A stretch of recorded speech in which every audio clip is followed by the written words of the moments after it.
Okay, good morning everyone. Well, as you can see today, my topic is about Chanel. So first with the question, does anyone here not know what Chanel is? Anyone don't know? Perfect answer.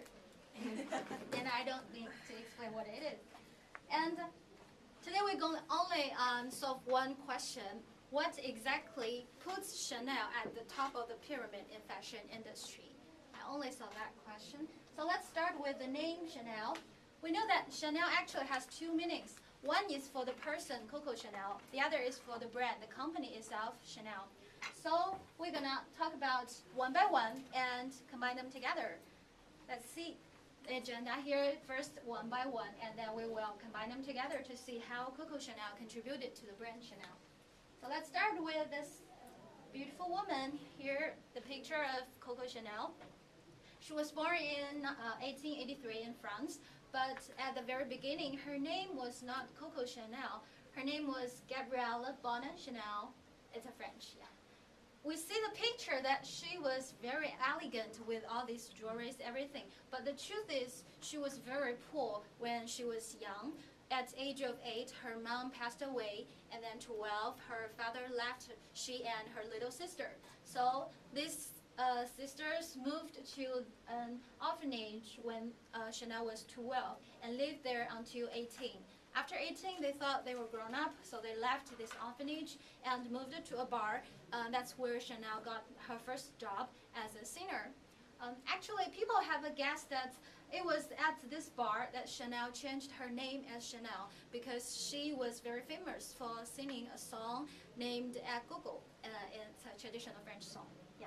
But I would say that this bar actually not only changed her name, but also changed her whole career life. Because at this bar, she met a lot of rich young men, and soon she became a mistress of a man at this bar, and this man sponsored her career. The first hat shop named Chanel Mode in 1910. This picture is the original picture of this shop, and this hat shop became very popular at that time because the hats that Chanel designed was so interesting, full of exotic elements. So celebrities and Mademoiselle at that time rushed to this shop for her hats. Yeah. And then to 1924, another big event happened in her career life. The perfume named No. 5 Chanel. Chanel started the design with the Wertheimer, yeah, it's a German name, they said, Wertheimer brothers, and she was thinking to put her own name on the bottom, on the label of the perfume, but she was rejected because she only owned 10% of the stock of this product line. That's why she felt so angry. It's so not fair because she designed everything, but she only got 10%. So she hired lawyers to have a fight with the brothers for almost the next 25 years. Even during the time World War II, she asked her lover, a German officer, to help her to regain her rights because this brother, actually they were Jewish. And the war between Jewish and Germany's, we know it for sure, right? Then she, with her lovers, they left France to other different places. After 1954, she returned to Paris and returned to this fashion world again, and then became the second phase in her life. But we have no time to talk about today. So let's move to the next about the brand Chanel. I won't talk about too much about that because it's so deep to dig a company. I will just briefly introduce what this company is doing actually. The business of Chanel, the company is actually the history of the person Chanel. We know at first the hat business, and then later for the couture business, Chanel began to design the high-end fashion couture for private consumers. And then the perfume business we know, and after 1950 to 70, it was a new phase in her career because she started to design jewelry. Why? Because when she returned to Paris, she was not welcomed by their people. She had an affair with a German officer with Nazi it was kind of considered as a betrayal to the country. So people at the time, they don't welcome him, but Chanel has that kind of magic power to change people's attitude. The new design, it was a whole successful. And then the handbag, the most classic one, even the size, the color of the bag is still a legend today. And they also started have the business for men clothes. After 1980, we see that Chanel passed away, left the whole company to this man, back here, to this man, Karl Lagerfeld.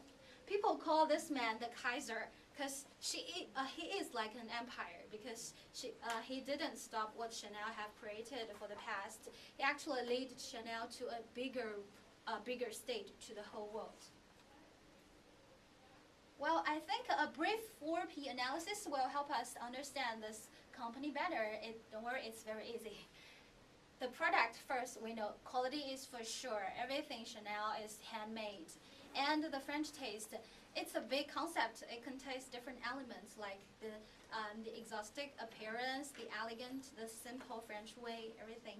And women, their products represent women much better than any other luxury brands in the world. I will explain why later. And the price, the strategy, more for more, it's actually applied to any other luxury brands. One more is for the price. Higher price, higher desire from consumer. Higher price and higher pursuer. Next is places.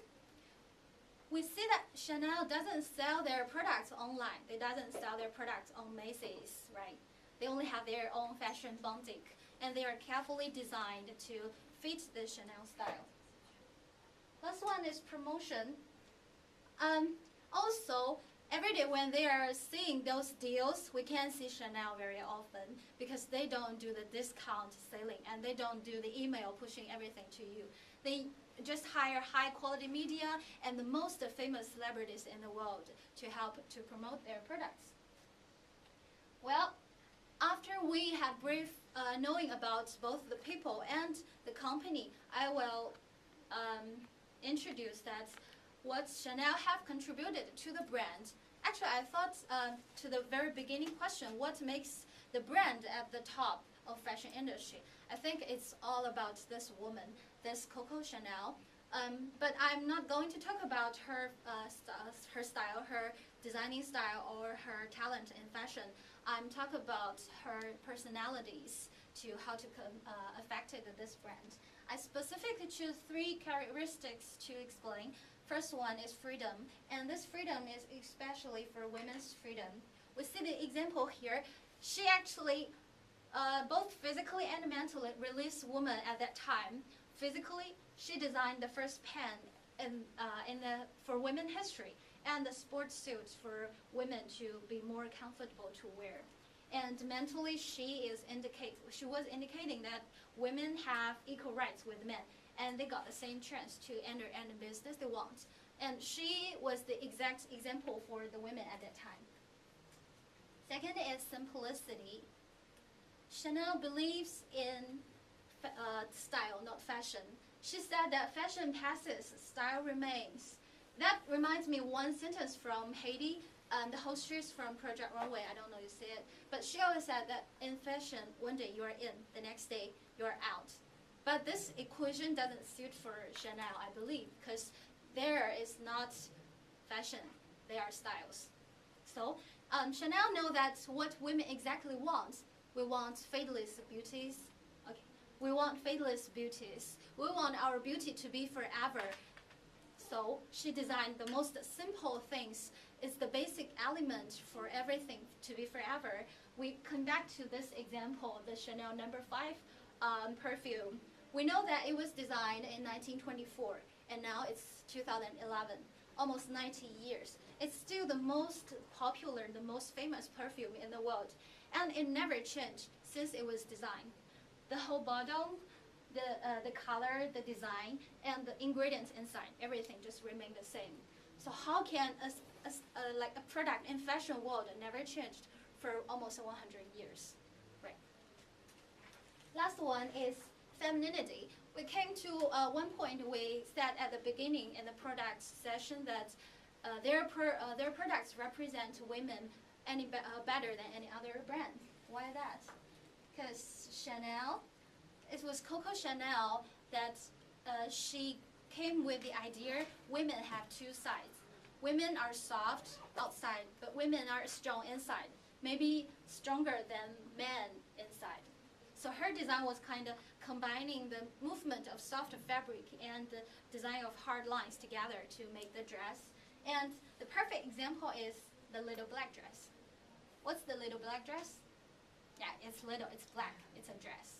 But we see the picture here. This picture is very famous because we all know who she is, right? Audrey Hepburn, right? Yeah, this is the look that she was wearing the little black dress and the pearl necklace in the movie Tiffany's Breakfast. And it is the most classic and elegant look in the 20th century. So apparently Chanel didn't design all these black dress. She just did one thing. She brought out the first little black dress. And so it became a trend. Every woman in the world wants a black dress in their closet. Every woman thinks that they need one in their closet. It's necessary. It's like food. So we can see that after that, this black, she changed the fashion industry totally because it's the black color is no longer for a color for funeral, for mourning.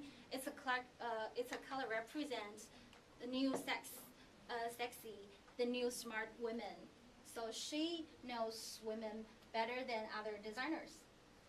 After I designed these three parts, I think it's simply to reach my conclusion that I believe it was all about Coco Chanel that put the company so successful. It was her taste, her vision, her personality, her characteristics, and her spirit.